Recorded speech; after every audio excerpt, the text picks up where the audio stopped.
Smith விக்கில்ஸ்வர்த் 1859 ஆண்டு இங்கிலாந்திலே பிறக்கின்றார்.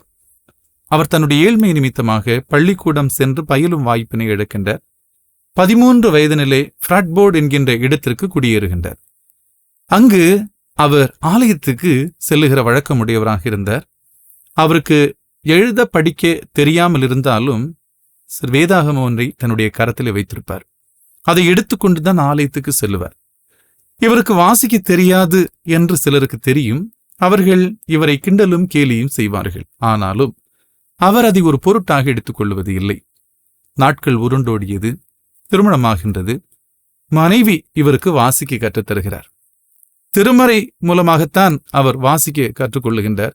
அப்படி திருமறையை வாசிக்க ஆரம்பிக்கின்றார். மிகப்பெரிய விசுவாச வீரனாக மாறுகின்றார்.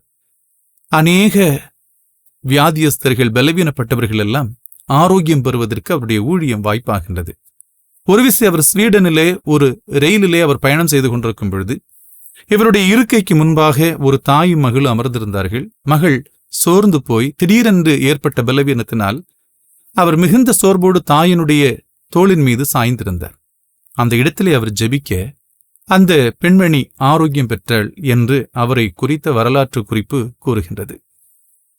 1 சாமுவேல் 2 அதிகாரம் 30 என்னை கனம் பண்ணுகிறவனை நான் கனம் பண்ணுவேன்.